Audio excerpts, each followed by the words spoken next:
The opinions and views expressed in the following program are those of the speakers and the host, and do not necessarily reflect those of Yoakley Scott Corporation and Your Sports Network. Yeah, I've been closer to Jesus before, so can you help me out? Oh, can you help me out? Am I on my own? Am I on my own? But can you help me out? Am I on my own? Am I on my own? Or can you help me out? Can you help me out? I've been scared to look in my soul.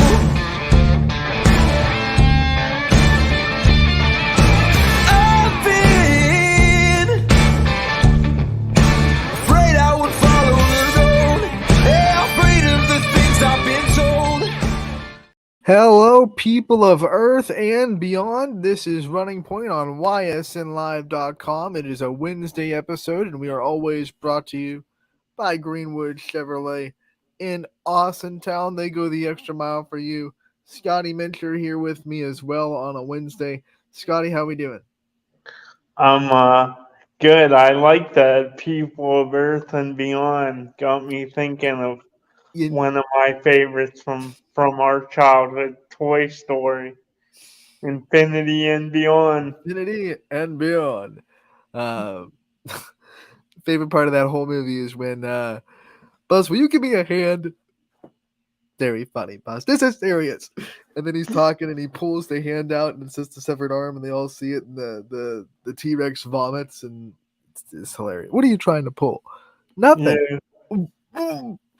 Anyway, that's how my brain works. Scotty just sent me down a path. But this is Running Point, obviously. We are not a Toy Story talk show. We are a local sports talk show. Scotty, how are we doing today, though? I'm good, man. Ready to go today. The weeks, sometimes they go by fast, sometimes they drag, but I always look forward to Wednesdays and Fridays too. All right, Scotty, we have a couple of Class B games to recap from last night. Not too many. Rain kind of dampened Class B baseball. They were able to get the first two games of the night in and then had to postpone the nightcaps. The Little League softball tournament is still on hold because it got canceled last night. They're hoping to start the District 2 12U and 10U Little League softball tournaments tonight at Field of Dreams. But so here's your recap from last night. The only two games that really went on from Class B baseball at Bobseen Park. Ballistic took down Dura Edge 8-2. And as we bring up the box score from this one, we see a lot of offense from the Ballistic lineup with two RBIs from Michael Daly and Tyler Wright. They both had a hit. Daly went 1 for 2, Scotty, and Tyler Wright went 1 for 3, both with a pair of ribbies. RBI as well on a multiple hit day from Owen Gazda. You saw him in our All-Star game as well, as he went 2 for 3 with the RBI, and then a trio of players with an RBI apiece as Johnny Reyes, Kyle Gilson, and Cameron Huff all had RBIs. Reyes went 1 for 2. Gilson went 1 for 3 with 2 runs scored and a walk. And then Huff drew 2 walks with an RBI. So you see a lot of people contributing to Ballistic's offense. Then, Scotty, you look at the pitching, and pitching becomes so important late in the summer. Cameron Huff gets the win. 3 1/3 innings pitched. He did give up 5 hits, but no earned runs. Struck out a pair. Ballistic as a team struck out 8 batters between the 3 pitchers that threw. Tyler Wright getting an inning in, striking out 1, and Johnny Reyes getting 2 2/3, striking out 4, and giving up that 1 earned run. So that's how Ballistic looked last night.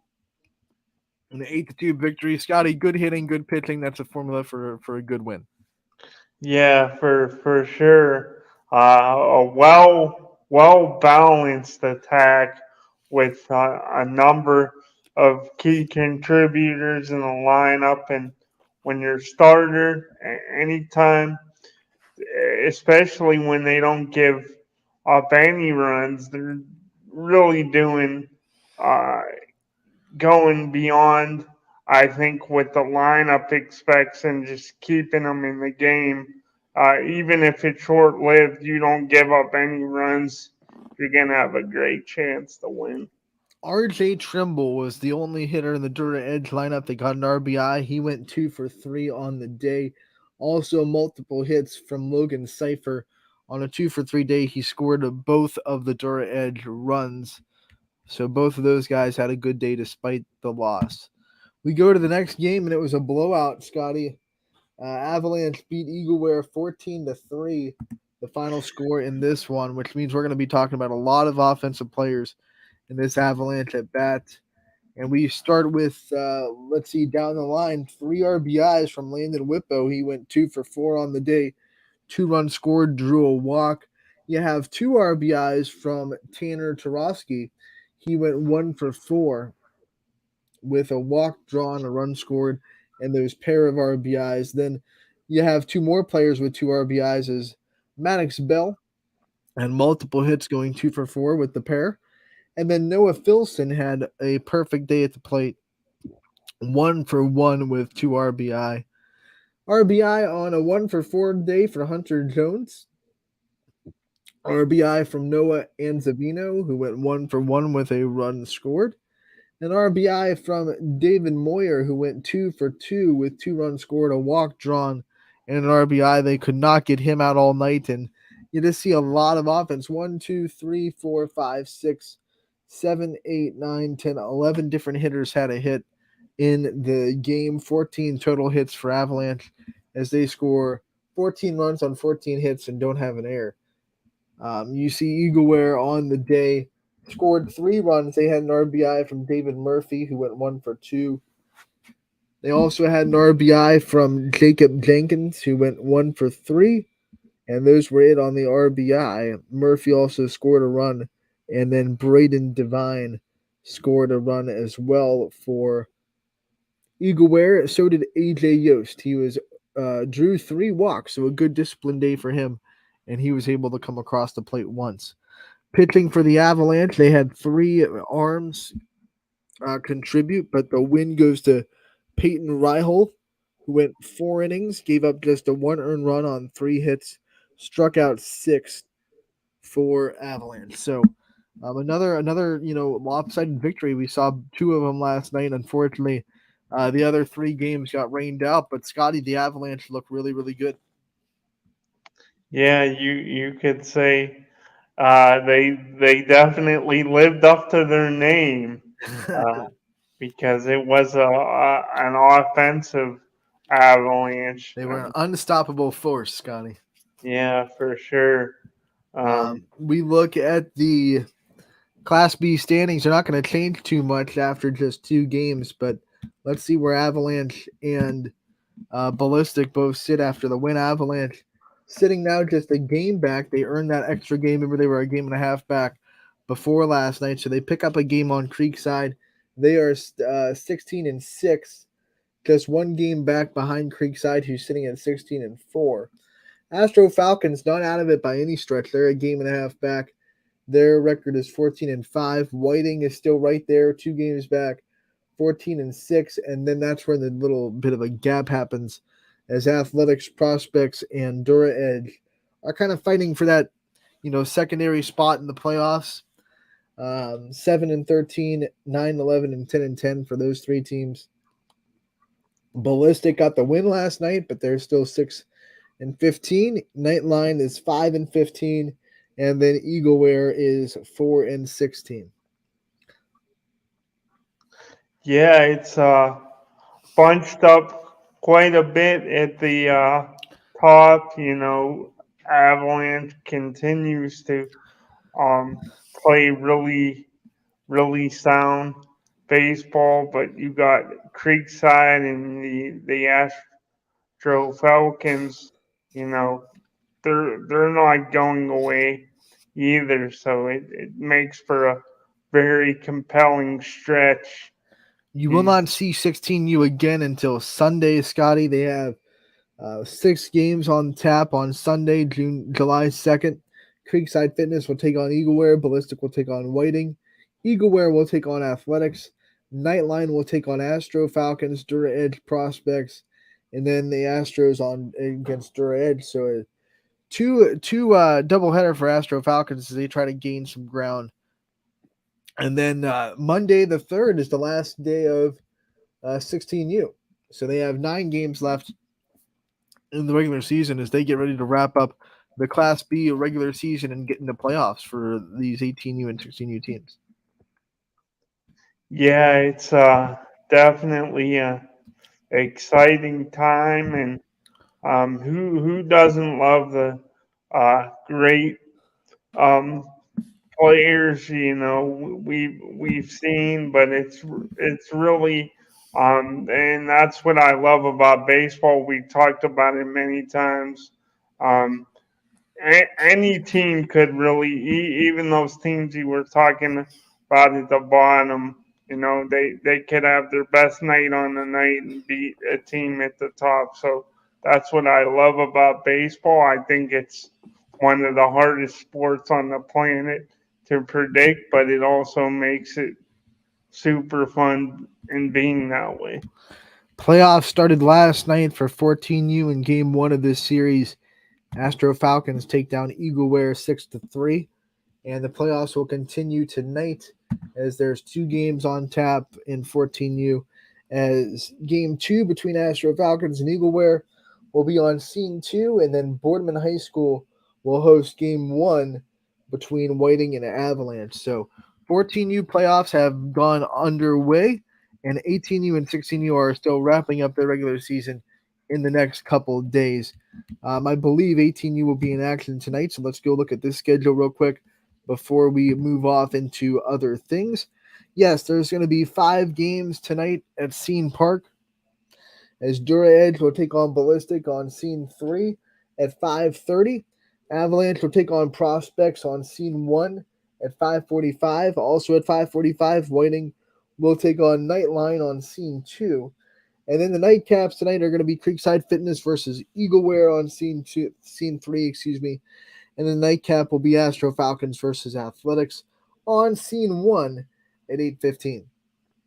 There won't be, I think, only one announcer down there at Scene Park tonight due to a lot of people come down to our All-Star game to help out with that at YSU. So let's go into what games will be covered tonight for Class B baseball. I'm going to go into our spreadsheet here.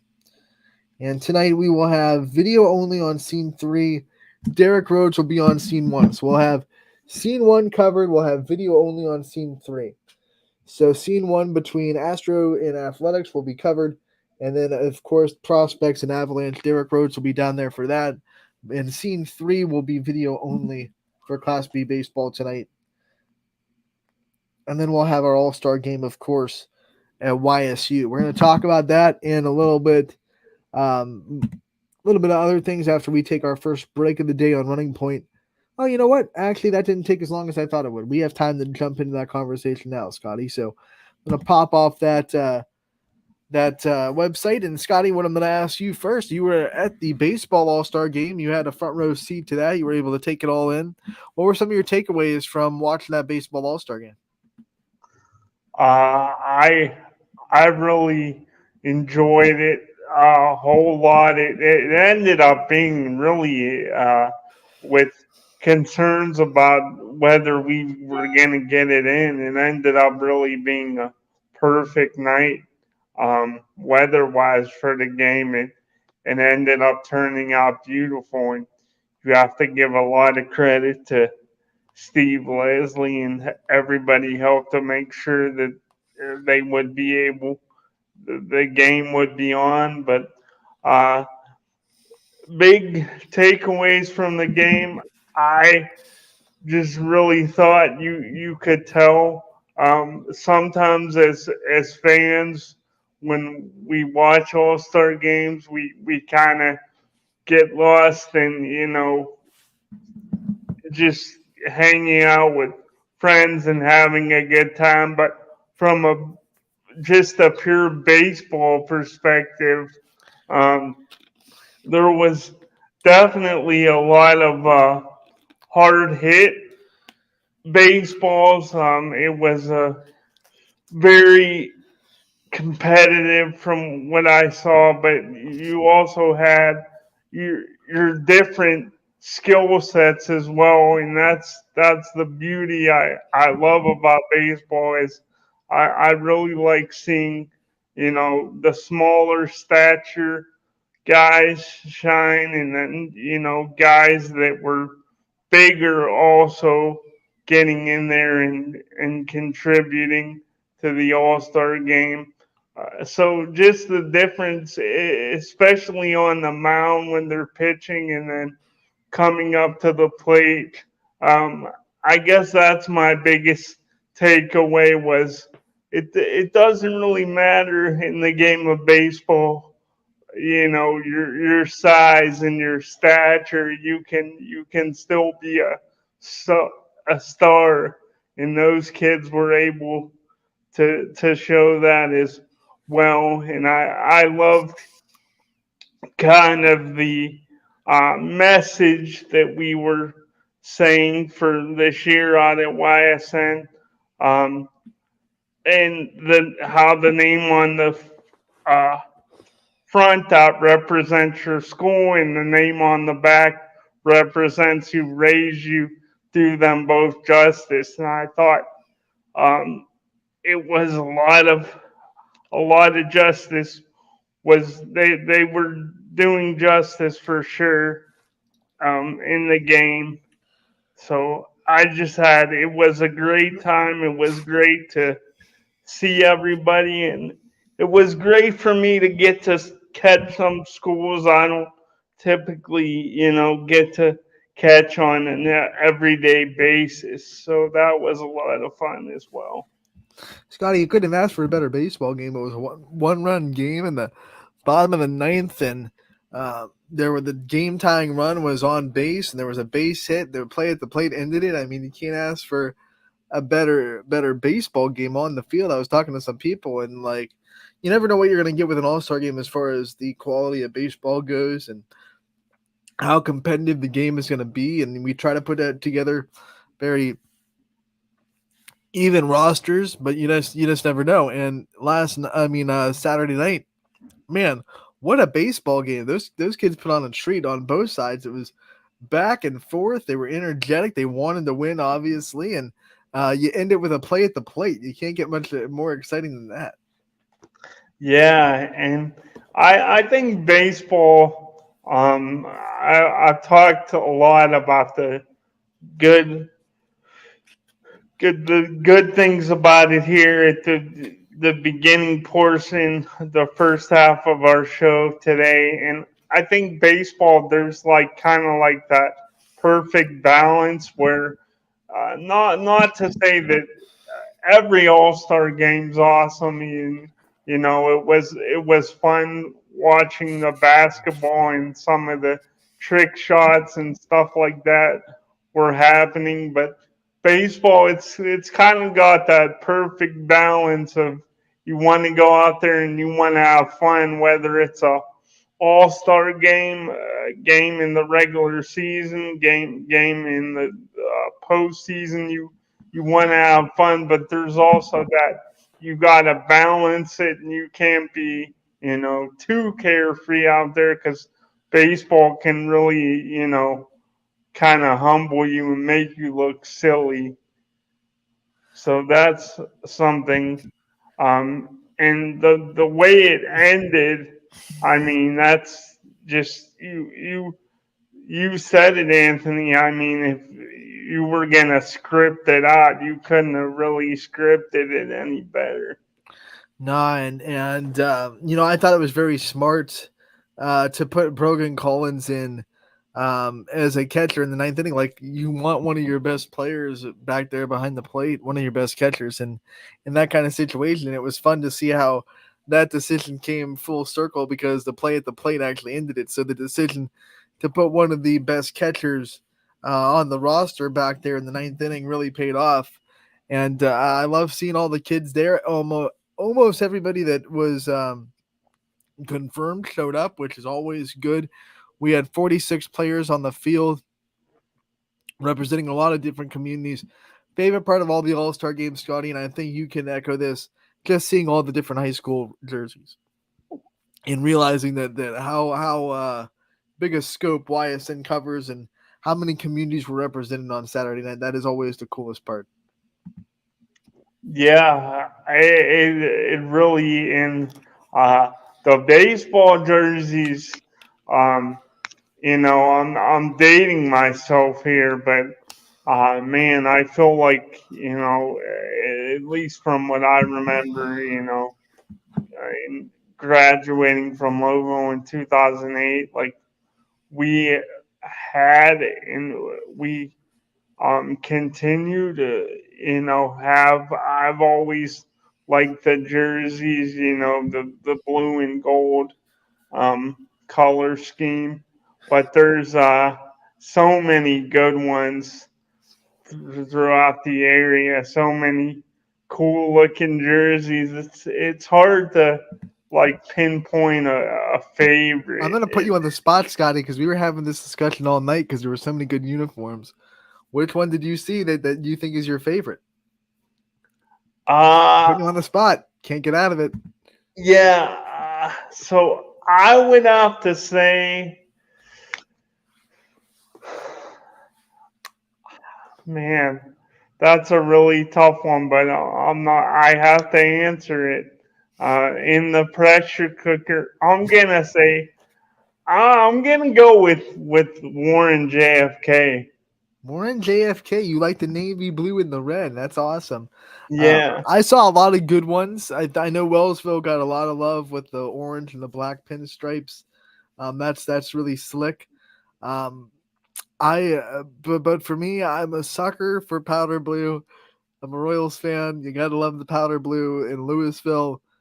Cooper Rice showed up in his powder blue, and I was just like, yes, let's do it. I'm a sucker for the powder blue, so my favorite will be Louisville's powder blues. Like you can't go wrong. I think powder blue looks really really good, and man, Louisville they rock it really well. Some honorable mentions though, Scotty, from other uniforms that I thought were slick. I thought Newton Falls had a really good white with orange sleeves kind of look with the falls across the chest. Kind of gave me that Tennessee jersey feel. And obviously, I'm kind of partial to Tennessee, ball and stick sports over there. I really liked United with the Navy. I'm always a sucker for yellow or gold on Navy. I think that's a good color scheme to have. So I really liked United and Trent Newburn's jersey. Um, I'm trying to think of some other ones that I saw that I really, really, really liked. Here's another one. I am a sucker for the blue on black. So Lakeview with that, dark with the black jersey and the blue lettering. Hard to see for broadcasters, so I don't like it when I'm doing basketball, but it just looks slick. That Duke kind of, it's got the Duke feel. The black jersey, blue letters. It's the Duke feel. I think Duke probably made it, a trend with their black unis. I love it. I love blue on black. So Lakeview gets a gold star in the consolation kind of honorable mention uniforms as well for me.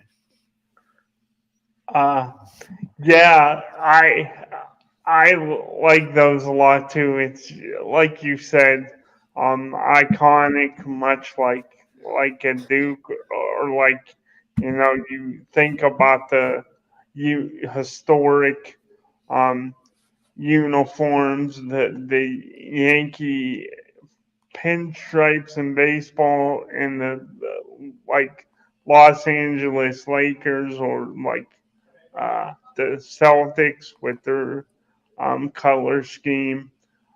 Just certain uniforms, you just can't go wrong with a classic slick look. But I gotta say, I was fans of uh, Columbiana. They're a school you didn't mention, but I was they would probably get my B in my honorable mentions. You know what I'll say about Columbiana, Scotty? They might not have my favorite jersey, but the hats are my favorite. I love the Clipper with the C with the red brim and the white. Like Columbiana hats, they get my sign of approval. Yeah, And I'm a that's hat guy. I love hats. Like, yeah, I mean, I have hats everywhere. There's hats behind that door. Got a big hat rack. Hats behind me. Hats next to me. Like, I am a hat guy. So when I see a hat that I really like man, that Columbiana Clipper hat, slick. I like South Range's hat because I like the all burgundy. We had a discussion. They used to be white hat, burgundy brim with the flag, which was kind of slick. But I like all burgundy. I think it kind of does well. So the all burgundy hat with the flag, I like that hat, and I like Lakeview's design. They have like kind of the mouth of the bulldog that kind of almost represents almost looks like a crown too because it's just the teeth. So I like Lakeview's hat design as well. yeah, there, and I have I'm a hat guy as well. I have many. I don't have one on today, but I wear them quite often. Um, I don't have as many as you, but yeah, definitely that was part of the reason why I Columbiana stood out. That was a huge reason. Was those hats? The caps looked so good. Mm-hmm. Um, so there's a lot of uh, really cool looking jerseys out there, and I, being a,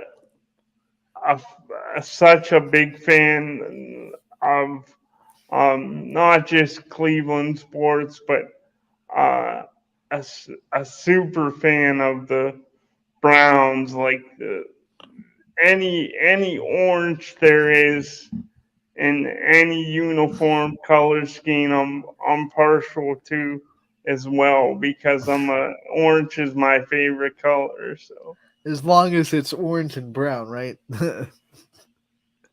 yeah, but even you were talking about the orange and black combination too. I think that's a really slick slick look as well. Um, I know DJ doesn't, being having to deal with it every day, being an East Palestine grad, he's not big on the orange and brown.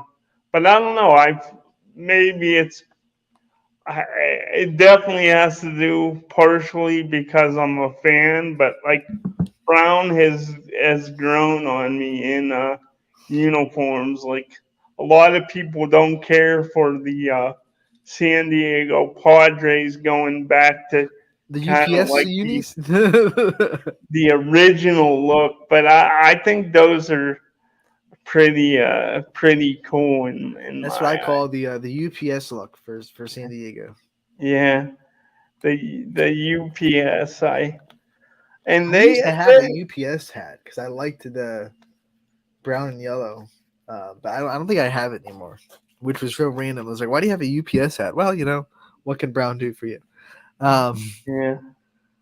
Scotty, one of the things we want to transition to since we've gotten all of our uniform nerding out of the way, the Ysn softball game is on tonight. And we're just as excited for the softball all-star game as we were for the baseball one. Scotty, you already saw the baseball one. What are you most kind of looking forward to see out of the softball all-star game?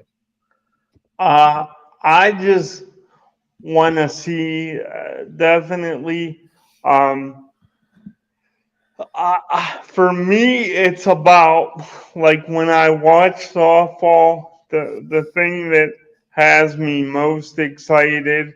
Not that I don't like seeing like offense and runs scored. I'm not necessarily like it doesn't have to be one certain way to be entertaining for me, but when it comes to softball, more and more I'm watching, the mound and the pitching and the the release of the players and how fast they can really get the ball up there. And you've talked about it a lot before in our time together doing this show, Anthony. How you get it up around 70 over 70 miles an hour in softball. It's like hitting high 90s or 100 miles an hour in baseball. So really looking at that, and just the fact that in softball, I think you talked about it with, I think it was Oklahoma's program, and you were talking about everything they do, they kind of celebrate. That's something I'm really looking forward to seeing with this game here. Um, I know, you know, especially in basketball, the girls, like they had fun in the basketball All-Star game, but there was an element of seriousness to it, and I do think they want to do very well as best as they can, and they want to put on a good show. But I like the kind of the celebrations that go on mid game in softball and during the game, and how enthusiastic the players can get. So that's what I'm most looking forward to. Scotty, one thing that I have to say about the baseball stream game that I forgot that was one of my favorite moments was about the second inning. I'm sitting there where we're selling T-shirts, we're talking to people, and I get the Instagram notification that players are going live from the dugout, and they're live on Instagram in the dugout, and then they're like, "Anthony, hop on." So I was on Instagram live with players in the dugout. We're going around the stands. We're talking to people. That was one of the most cool things that happened on the night. That was so fun to hop on Instagram live from the dugout with a couple of the players in the All-Star game. That was hilariously good. But what you said about the softball, and I like that you brought up celebration and celebrating every little moment like Oklahoma, because one thing Coach Ward is coaching from Austintown Fitch, and if you've ever seen their dugout, they go nuts, and he kind of channels a lot of that. So this dugout for his team is going to be nuts, and then Coach DeRose is going to make sure that his team matches that energy that the other team's putting out. So we might see some dance offs, maybe, some chanting wars. Who can have the loudest dugout? There might be some inside competitions like that. So that's going to be very fun. I'm looking forward to the talent, man. The talent that we're going to put together on this roster is unbelievable. And I can't wait to see it. We've talked all season about how good softball was in this area. We put 3 teams into the state tournament. All 3 of those teams will be represented at the All-Star game. I can't wait for everyone to kind of get to show off a little bit. Even some players that were on teams that didn't have winning seasons are very, very talented. They get to come up and show everyone that they deserve to be on a field with some of these big names that got a little bit more publicity because their team was doing a little bit better. So I can't wait to see those players come on and prove that, hey, my team may have been, 10-10 or something like that, somewhere in the 500s. We didn't make a deep tournament run, but I'll tell you what, I deserve to be on this field with these all-stars because I am just as good as them. Some of my favorite moments in these all-star games is seeing players like that make splashes like that. I'll never forget the year that I coached. I had a young athlete named Mackenzie Kerr on my team from Waterloo, and obviously she plays in the MVC. And that year, Bree McCombs was killing it in McDonald, and McDonald and Waterloo were both MVAC rivals. And she was in the dugout. She had maybe 3 batters in front of her. She was really nervous, and I was like, "Come on, this All-Star game. What are you nervous about?" She goes, "I've never hit this girl before in my career." She was a junior going into her senior year, and she's like, "I've faced her so many times, I haven't been able to hit her." And I just said, "Hey, you know what, this is an all-star game. Go up there, relax. I gave her a little bit of pointers on what Bree throws. Hey, watch for the rise ball. Stay off her rise ball. See it low. She goes out, steps in the box. Never hit this girl before in her career. She laces an RBI double to the wall. I'm like, let's go. It's just those little things. I remember Emily Benson that year won Defensive Player of the Year out of Liberty. I mean, Liberty wasn't a softball team that was on a lot of people's radar that year as a team, but to have someone like her come on that field and make a couple of really good catches in the outfield and catch enough eyes to earn Defensive Player of the Game, like moments like that where players that don't get a lot of pub because of maybe their team's not going to state, those players that step up and shine bright on the stage, that's what's special about this event, in my opinion. I'm kind of like going off of what you just said. Like, do you think for those players that maybe were a part of teams and schools that didn't quite have the success as some other schools, do you think maybe like shining in an all-star game for them could be just as good or better than like beating a rival school? What's your take on that? Like, would you rather shine with the best of the best and, have that one night where it's kind of like your own showcase, or are you always going to pick like knocking off that rival when you get a chance, whether it might be, an individual going up, a batter going up against a pitcher, or just as a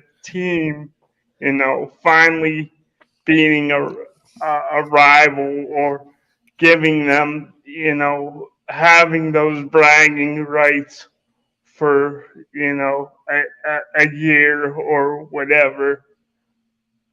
That's funny because I think it goes both ways. I think sometimes you love the opportunity to play with someone that you've tried to beat for a long time. Like, I know Coach Ward is really happy that he gets to have Melina Toth on his team from Canfield, who he's been struggling to try to find a game plan against all year and as a batting lineup. So now he gets to throw out in the circle as a coach. So he's happy.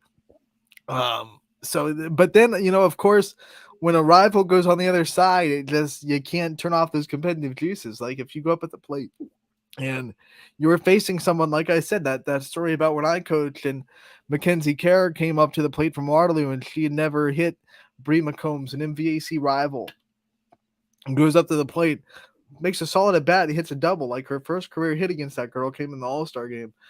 That kind of stuff happens too. Like, you go up against people on the other side that you've been fighting your whole high school career, and you get the chance one more time to go up and get them, right? And that's always fun too. So I think both sides are true. I think it's fun to play on a rival's team, but it's also fun to go out there and still have one more chance to compete against someone that you've been competing against for a long time. So you would say that it's.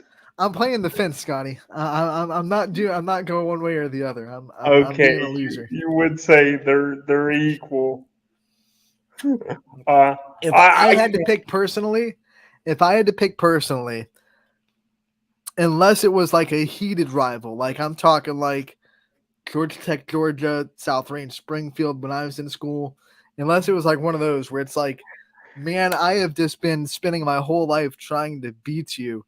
That would be hard to be on the same team and try to get that same, like, rooting for them wouldn't feel natural sometimes. But other than that, like, if you say, hey, this girl is really good, I want that on my team, man. I want that on my team. I want to win this game. If it gives up to us the best chance to win, I want it.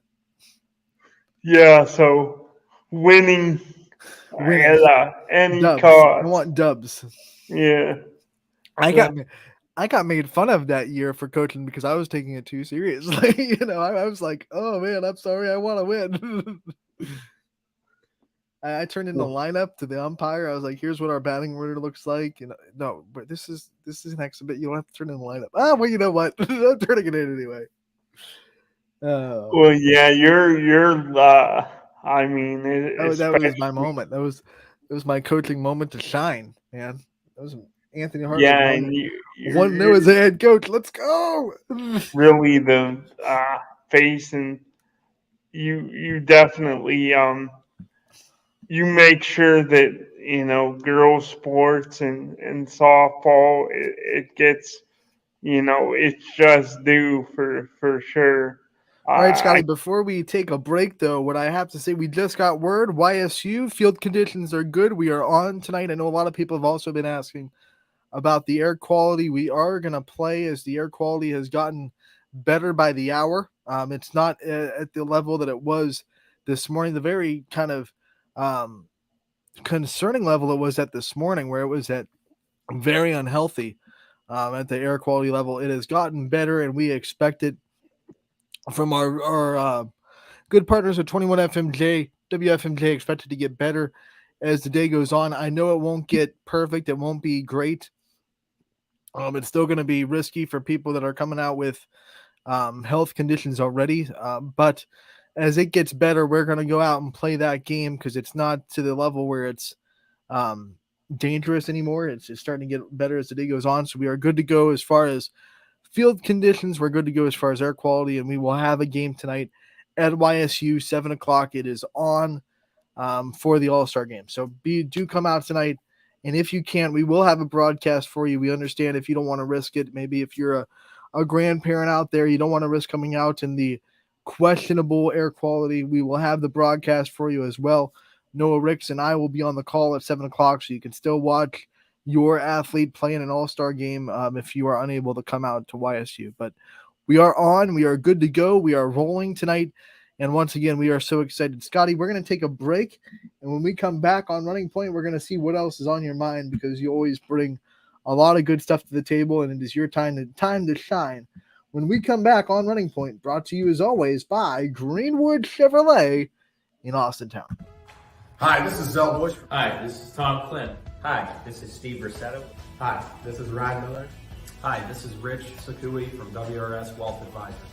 With our combined 80 years of experience, WRS Wealth Advisors are the area's premier wealth and retirement specialists. Call 330-965-0370 to learn more about our individual and corporate financial planning services. Or visit WRSwealth.com. Go Raiders. Go Dogs. Go Cats. Go Dogs. Go Tigers.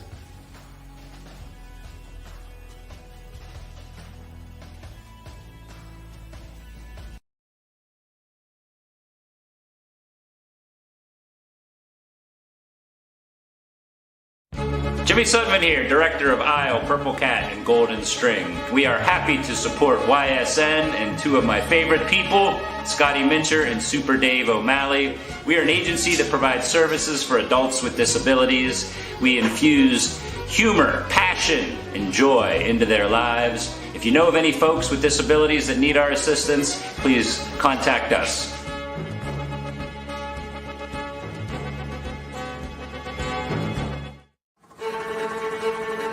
Reliability, innovation, scale. These three values are those we look forward to in our business and in our team. If you're ready for a reliable employer who looks constantly to think outside the box in big ways, we're ready for you. Apply now. Help us push the envelope and deliver success. Envelope 1. Take that one extra step. Winter, spring, summer, and fall. Mill Creek Metro Parks is your park for all seasons. Make a memory in the park. Plan your visit today at millcreekmetroparks.org.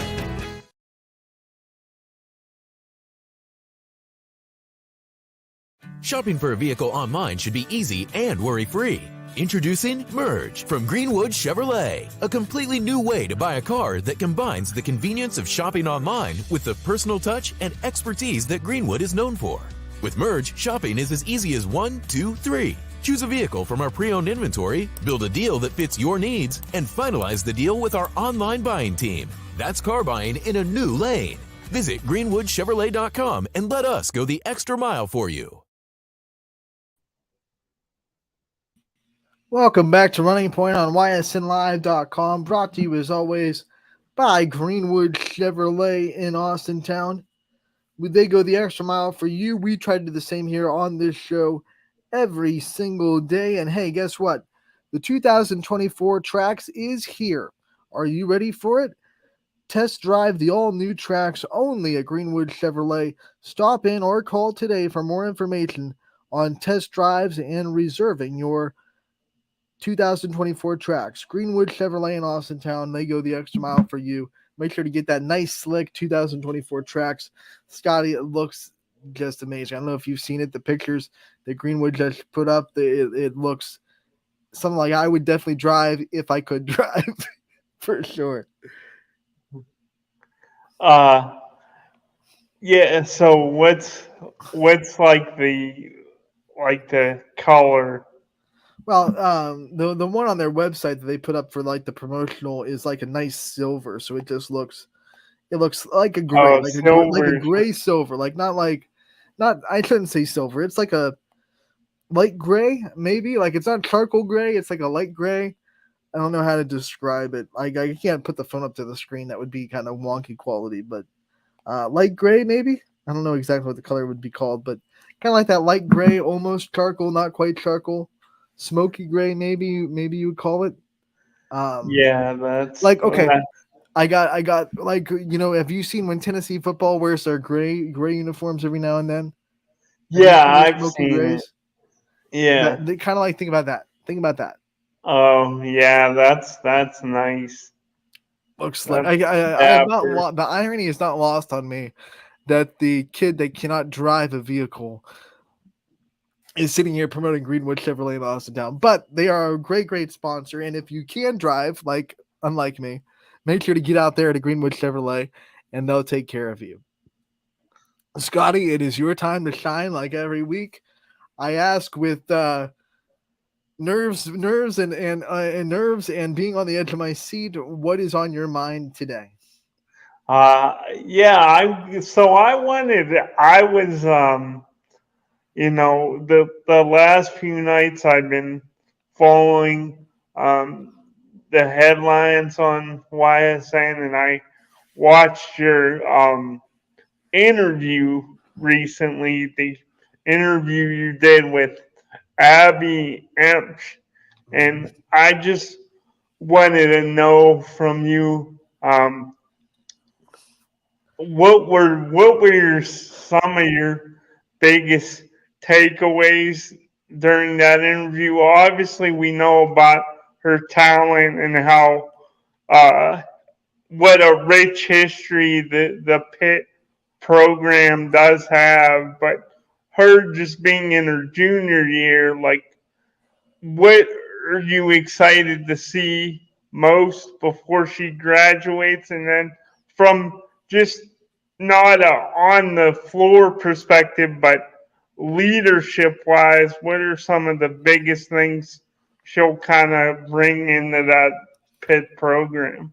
Okay, so that's a 3-pronged question. So I'll start with your first one, my takeaways from the interview and some of the things that I kind of got from talking to her. One of the things that I want to say that really was apparent and should be a lesson to anyone that's going through a recruiting process, even though you can't talk to coaches before the summer into your junior year if you're volleyball. It's a little bit later if you're other sports, but your junior season is when you can start talking to coaches around that time. So like she said in the interview, she couldn't start to talk to coaches until around the second week of June.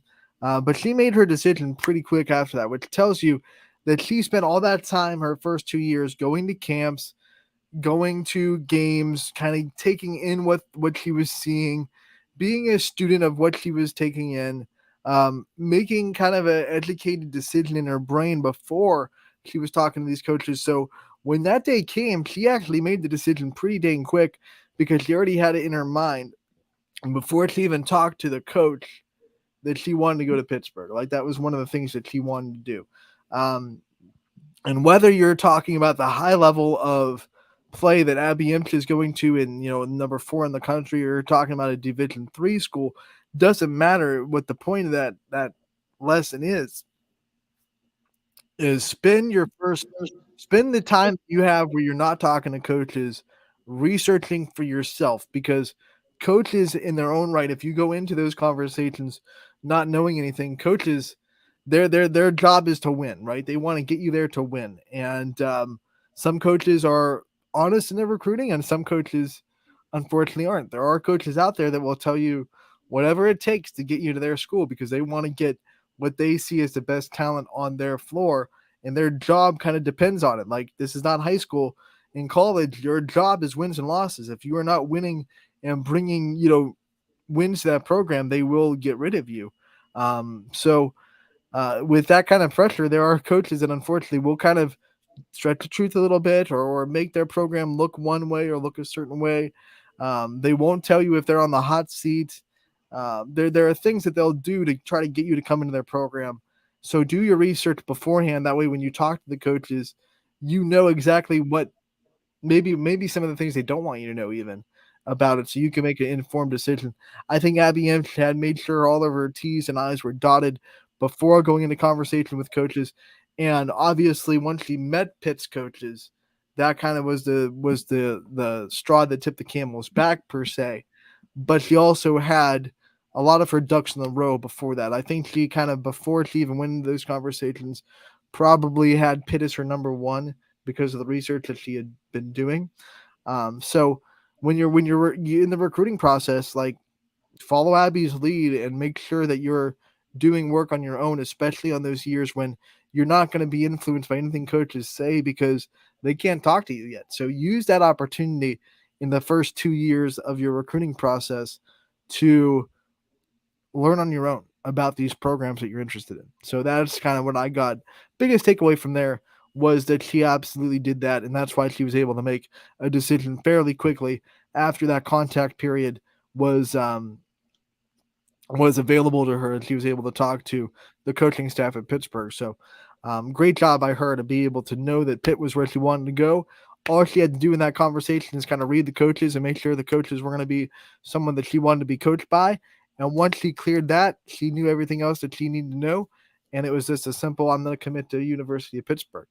Now, your next question was, what am I most excited about, like, for that, after that decision, right? So I've talked about it before in this show. I think that when someone gets to that level and they reach that level, it is not only good for her, but it's good for her teammates, because now people are going to want to watch Crestview because they have a girl going to Pitt, and that's a huge deal.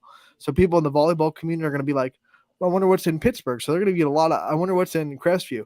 We need a lot of eyes there. There are going to be a lot of coaches that are going to go try to watch Abby Imch, but also see her teammates to see if there's any other hidden gems in the Crestview school system. So that's going to be good for her teammates. But if eyes are on Abby Imch, you can't not watch the other side of the floor. So people that are playing Crestview, people that are in the same area as Crestview, they automatically benefit from more attention being given to our area because there's a girl going to Pitt. So everyone is going to be given more attention. There's going to be more eyes on this area for volleyball, and that's good for everybody. I think you're going to see a few more players have an easy time with recruitment probably in the next couple of years, because there are coaches that want to come and see what this Abby Imch girl that is going to Pittsburgh is all about. And maybe if she's this good, maybe there are some other things in this area that people can look at and say, we're not going to miss this area, because obviously Pitt came into Crestview and found something awesome. So that's what I'm excited about. I'm excited for the attention in the volleyball community that our area is going to get because Abby Imch made this decision. And then your last question was, what will she bring to Pitt as far as leadership? And it is a gold mine.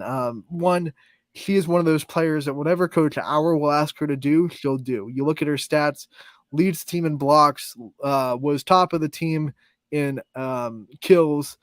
She also got aces. She played the back row. She can play some defense. She can be an outside hitter if you need her to. They can move her around a lot. That ability to just do whatever is needed to be done will pay dividends for her in college, and that's a big leadership quality to have. I know she's not the most vocal person in the world. She's not going to be the rah vocal leader of a team, unless she grows into it, which is something that girls can absolutely grow into as they get more confident. But right now, not quite there yet. But she'll absolutely be the leader by example. She has plenty of examples in her own right. Her sisters both were great volleyball players. Emily Emst went to Division I, played at YSU. So she has kind of the knowledge of what it takes to get to that level, and she brings that to her game and her leadership as well. So she has examples in her own life, and then she kind of mirrors that as her own example. I think she's a great person to look up to if you're in Crestview, if you're in the area, and she'll be a great person to look up to when she goes to the University of Pittsburgh. So that's a long answer to your question, I know, but it was actually a pretty deep question with a lot of meat to chew on. So those are my thoughts on Abby M going to Pittsburgh. A lot of good stuff there. Thanks, Anthony. And by the way, I wear my ACC hat. Pitt is on it somewhere. I'm not exactly sure where, but it's on there somewhere. It's on the shirt somewhere too. So I'm repping the ACC today. Repping the ACC, I like it. I would still like to see that.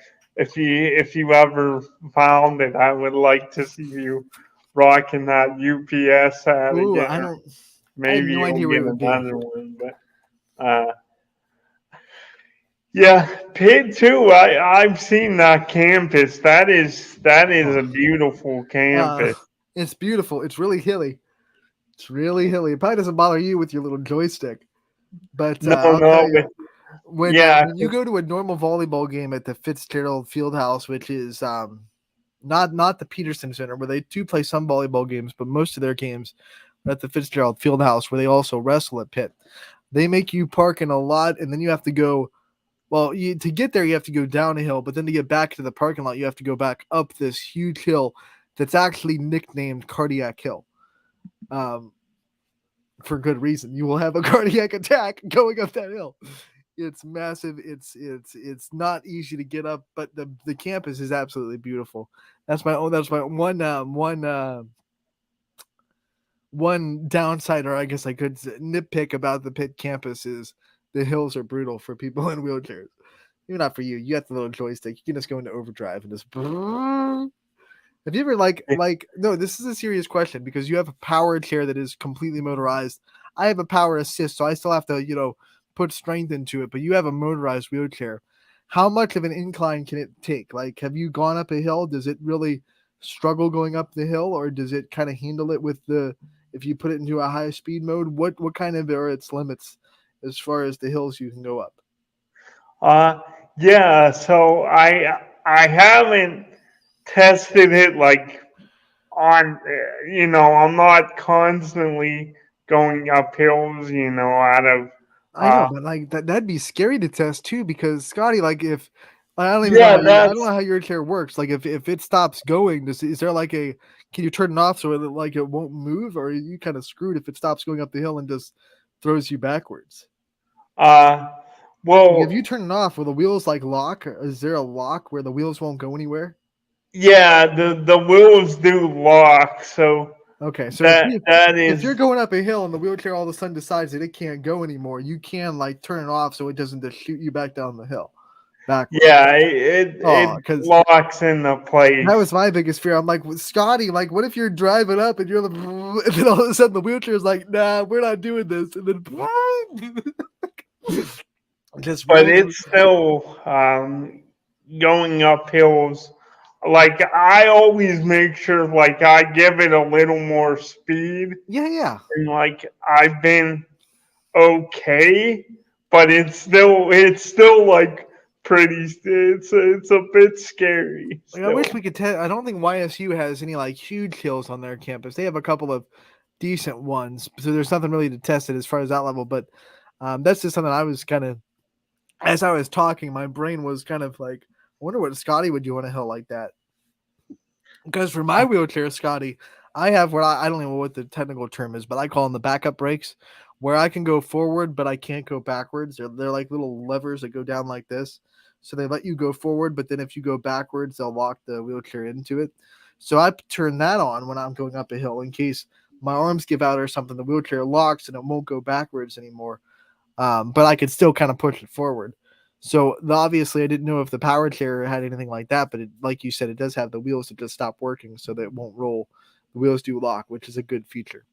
'Cause I was scared that you just uncontrollably run away wheelchair down the hill if it decided to gas out on you. No, What it about does. off road? Have you ever gone in the grass or in the dirt? What it can take with that?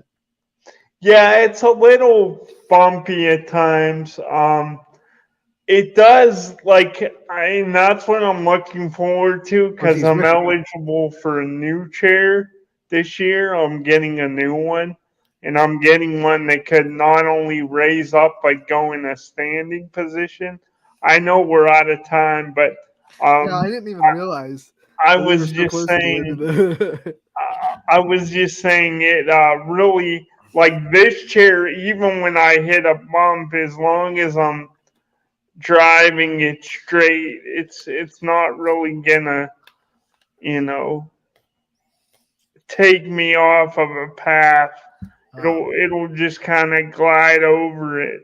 Um, Yeah, I so didn't even realize we were this we got so lost in our conversation about our wheelchairs that we went right through the hour mark. But that's okay. There's no show at 2 to 3, so we're not infringing on anybody.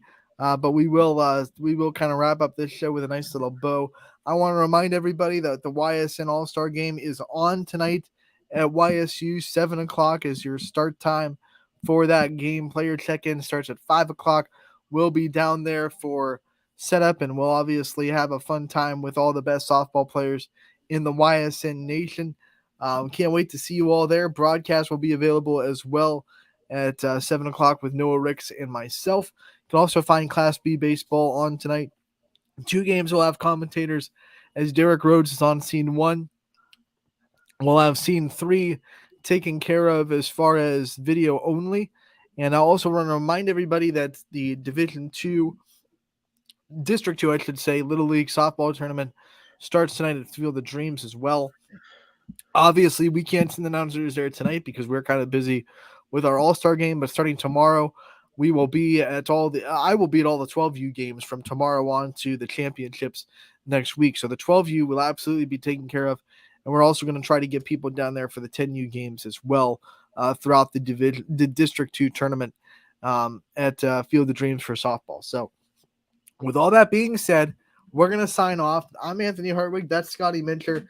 And this is Running Point, as always, brought to you by our good friends over at Greenwood Chevrolet in Austintown.